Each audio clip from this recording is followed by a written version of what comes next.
So there's a line from one of my favorite movies, Elizabethtown. It's written by Cameron Crowe that's always stuck with me, and it's all forward motion counts. It means that no matter what you're going through, as long as you make a little bit of progress forward, no matter how small, it counts for something. And this week, I met a man who defines all forward motion counts. Tell me about this. This is a work of art here. Yeah, this is a 56 Oldsmobile Holiday. Redemption's path all too often comes with pain. The lessons learned hard. You know, the old saying, when the student's ready, the teacher appears. Greg Edmonds played college basketball at UAB in Jacksonville State. He used meth the first time in 2001. From 2013 to 2018, he abused just about everything, he says. The cost was high. I think turning the corner, you know, when I look at it and think, I have 3 kids, and I pretty much abandoned all 3 of those kids. That was the big moment.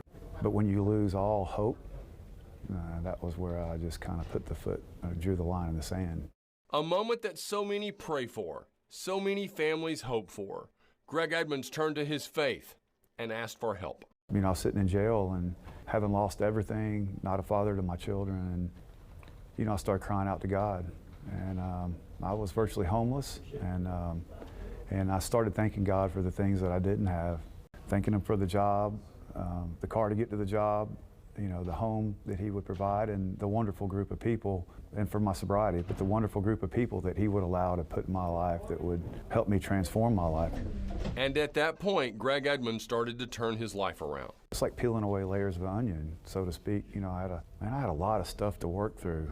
But God started giving me the signs, you know. I just started digging into His Word. And when you take a step toward help, 100 will take a step back to you.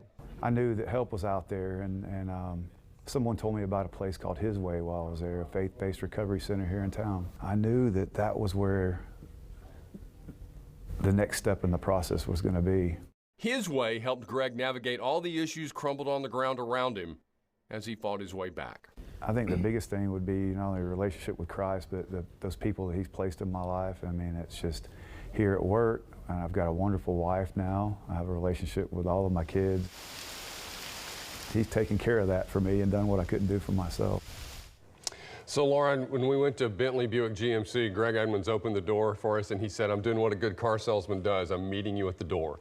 So he's an example of how important faith can be and how strong support systems can be when you truly want to save your life. And he mentioned something in there. He said he started digging into God's Word. Is there a verse that stuck with him throughout his journey? There is. I asked him about that, if he had something that went with him all the time that stuck with him. And it's 2 Corinthians chapter 12, verse 9, which says, my grace is sufficient for you, for my power is made perfect in weakness. I will boast all the more gladly about my weakness so that Christ's power may rest on me. And he says that's something that he still takes with him and has stuck with him from the beginning, since he started this process to now. He's doing great. He's such a nice guy. What an inspiration to others. Absolutely he is. Great story, Greg.